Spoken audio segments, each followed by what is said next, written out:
this year, over 10 different courses, and we are going to be following them. We're going to be giving you information. We have 22 episodes in all that are going to be at the top of the hour every hour, so some today, some tomorrow, and ending on Sunday. So please follow us. We also have a few segments in English, and we'll be letting you know as we go along. So we have some news to give you about the leaderboard. Yeah, we sure do. It's the first year we're using live trails, so we're not getting results as expected, as it goes with technology, but we do have the leaders that came through the first ravito. Aid station, The first aid station, thank you.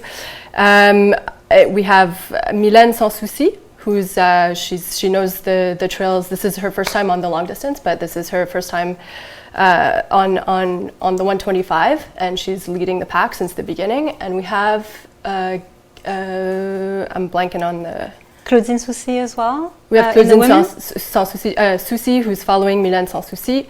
Florent Beaufils, I think, in the men is still yeah, we have the leader. The Frenchman in the lead. Yeah, and we're so lucky to have other team members that are helping us, giving us information, because as Lecia just mentioned, unfortunately, our app is not working as we want it to, but it will. You know, we're trying it out this year. For those who don't know, we're really in the backcountry here, so it's very difficult to actually get information, and we have an amazing team. We have reporters, Marjorie Villabari, Tania Rancourt, Nicolas Dan, who are giving us information, and then we have, well, floating electrons, but we've decided to call them running electrons. Yeah, very, very well-known runners, very experienced runners, including Mariane Hogan, Sarah Bergeron-Larouche, who are in the field, and Anne Bouchard, and who are giving us information. They're giving us videos, and they're the ones feeding us the information right now so that we know who's leading. Exactly, and we mentioned Mariane Hogan, who's actually not going to be a mobile running electron. She's going to be a little less mobile because of her UTMB experience, which we will get to soon as we sit down and chat with her. Which we will do in one moment. Yep. And I just want to mention our coureurs des bois. So we have other people running all over the place. Among them, Guillaume Barry, Julien Carlos, Thomas Duhamel. So we really want to thank this. It's not just us here. We have an entire team of people supporting us, including the technicians. So thank goodness for them, because this is what is allowing us to give you the best quality content that we can. And results as soon as they come in too, which is really exciting. Which might be as we speak. It might be, don't be surprised if somebody hands us a piece of paper. Yeah. And speaking of Mariane Hogan, why don't you talk to us a little bit about her? So Mariane Hogan is a seasoned runner. She's full of excitement in all her running adventures. She's got stories for pretty much every race. She's the runner I bet on every time, and she's here after an amazing season. She won her golden ticket for Western States. She came in third at Western States, and she came in second at UTMB, which is a pretty big deal in itself. But the story that comes along with that is even more incredible. And Mariane, would you like to come up and limp over and join us? I'm not limping so much anymore. It's okay. Hi, ladies. Hello, Mariane. It's so good to have you. Yeah, thanks so much for having me. And to be able to sit a little bit closer than we have been in the past. It's way more enjoyable now. It is. How are you feeling? How's the recovery? I'm not feeling that bad, actually. My leg is recovering well. Obviously, I'm not doing a lot of running these days, but I'm doing a lot of relaxing, and it's nice to kind of be part of an event in a different manner. So I'm excited to be here. Can you tell our auditors exactly what happened to you, for those who live in the woods somewhere and might not know? So I just took place in the UTMB, and things are going very smoothly. I was running a great race, and around kilometer 125 or 130, I started feeling a sharp pain on my left hip, and the sharp pain became a very, very bad pain, and the last 35 or actually 40 kilometers became quite the struggle to the finish, and then I got passed by the first place female, who was Katie Scheid. She led on an amazing race, and then I just kind of struggled my way to the finish, but eventually made it, and the finish was very, very, very enjoyable, so I'm glad that I did so. Wow.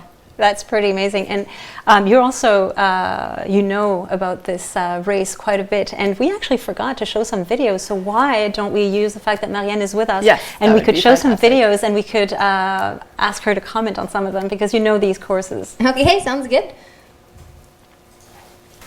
So this is the takeoff for the 125K this morning. The start. Yep, that was the Starting start. off really quickly.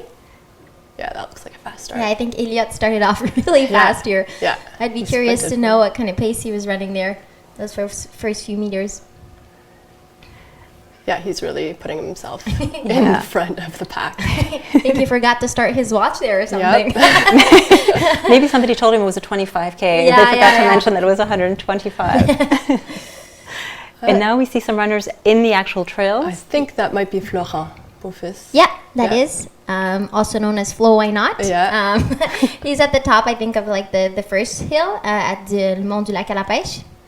Oh. And here we have Mylène. Yeah, Mylène and Yann Bernard.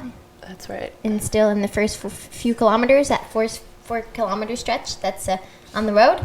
Yeah, just to be clear, this isn't live feed. This is footage from the beginning of the race. So. And these are courses that you know as well, Lecia, because you run them. I haven't done the 125, so I don't know this section. But yeah, I've done a couple of the others. I think this is Claudine leading the way.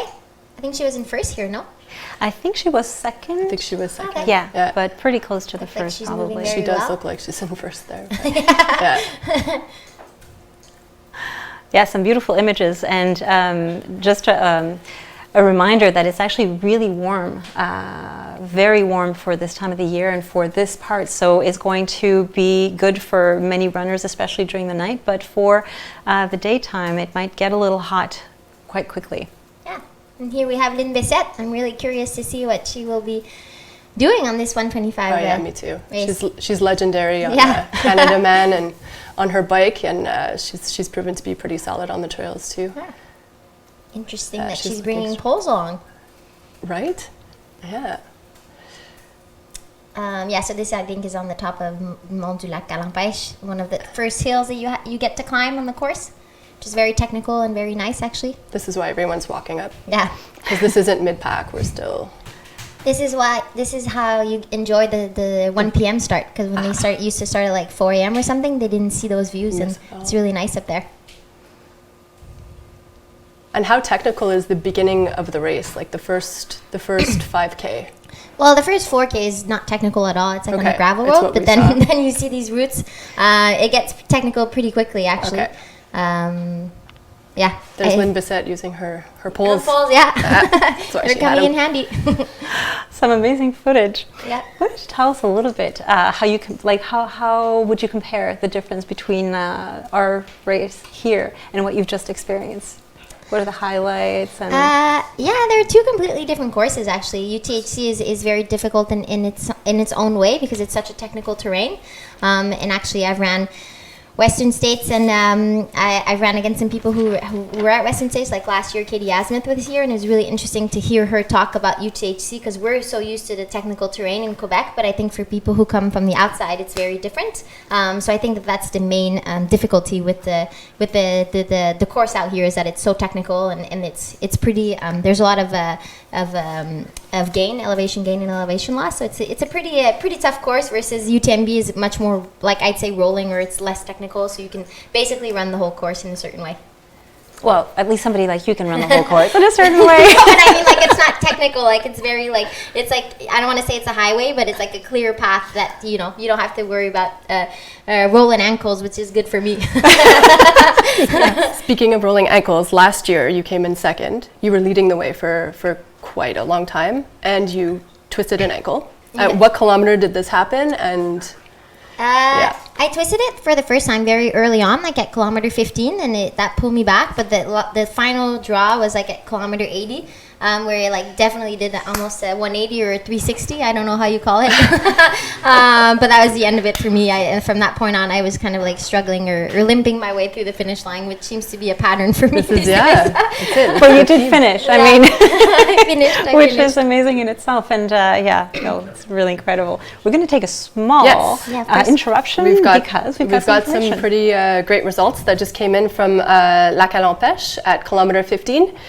We have Elliot Cardin in first place, actually, so who we saw take off very fast at the beginning. We have Florent Beaufils in second, and we have Antoine Barrette in third. And for the women leading the pack, we have Mylène Sans Souci and we have Priscilla Forgy from Edmonton, Alberta, in second place, who we didn't see in the first few kilometers, but she made her way up to the front of the pack. Nice. Yeah. Very nice. We're going to keep following this, and we told you that we might be getting some news as we were doing this segment, and this is exactly what is happening. So thank you once again to our field reporters, and back to Mariane. So running on a twisted ankle versus running on a torn psoas. How does that compare? I'm gonna start ranking my levels of pains here. UTMB has to be the hardest thing I've ever done. My psoas was in pretty rough condition at the end of the race, and it was very, very painful. So I'd have to put that at top of the list for sure. Okay, I can imagine that. Yeah. And I've heard a lot of podcasts with you lately, so I know you've had to talk about this a lot, and the questions have come up. But injury, how do you deal with the setbacks from injuries in racing and coming back stronger than ever? And what's the progress? It's a good question, and I don't think there's an exact science to it. For me, I usually use my injuries as type of motivation. Of course, when they happen to me during the race, it's not something I can easily pull out as a motivation, and it's kind of more circumstantial, and I just have to deal with it. And when they happen, like at UTMB, for me, it was clear that I wanted to make it to the finish, so I just use that as motivation. But whenever I have injuries like my ankle, when that happened at UTHC, because that was an injury that I carried with me like for a while, like it was really hard for me to get back from that. I just find a new appreciation for running whenever I'm injured, and then I can't run, and then I can run again, which is exactly what I'll be living here in a couple weeks, because of the tear in my psoas, I'm not going to be able to run for 6 weeks. So I just like to see these periods as like a period for me to like kind of collect the stoke and just get ready for my next one, while also giving the time for my body to relax, because not only is my psoas torn, but I've also had a pretty big season, so my body overall needs to relax as a whole. Yeah, you did a double, I guess you could call it. You did Western States followed by UTMB, and I don't know if a lot of runners have done that, or if a lot of runners are wanting to do something like that, because it's huge volume. Would you do it again? Well, the plan is for me to do it again in 2023, so I guess the answer to that is absolutely yes. I'll have to learn from my mistakes, I guess, and kind of do things differently this year, but I'm definitely in the cards to do both races again next year, so we'll see. And not only do you finish, I mean, but you place incredibly. I mean, does anybody not know that she placed second on the UTMB, which is an exploit, and it's amazing. And congratulations again. I mean, you're probably getting tired of hearing it. But Thank you. Do you have any race plans coming up after the recovery? Do you have like early spring things planned? No, not at all. I think it's important. Like, I think the double is a very tricky one to accomplish, and I think it probably wore me out more than I realized. And so I really want to take the time to kind of like the rest of the season, kind of just relax, work on my strength, because I really do think that that's what is causing me all of these issues. The fact that I broke my leg a few years ago, and that my right leg isn't quite as strong as it used to be, which means for a lot of compensation on my left. So I'm going to use the rest of the season to really kind of like regain the power that I missed there, and then kind of build for the next season. I'll probably jump in a race earlier on in the spring of next year, just to kind of get in the zone for Western States, but my sole focus will be Western States and UTMB, and I think that that's quite enough. Yeah, definitely. Yeah. I'm curious to know what relaxing means for you. I don't relax and sit at my house all day. No, I guess I focus more on my work, and I also focus more on my relationships. Like, I spend more time with some friends, maybe friends that don't have anything to do with running, because running does consume a lot of my time. So I think it's really important for me to kind of balance all of that out, and also time with my family. I have nephews that I don't see as much, because I'm always running, but so I'm using this time to kind of like reconnect with the people that I love and that are important to me, and also, like I said, just kind of focus on other things that are different than running, for sure. Will you be doing a little bit of traveling as well? Because I know that some of your good friends are not necessarily all here. Yeah, I mean, travel plans for me, they're usually a spur of the moment. So I'm going to be in Montreal for a little while. I'm going to go actually to San Francisco here at the end of the month. If there's a women's half marathon out there, just kind of go out and cheer.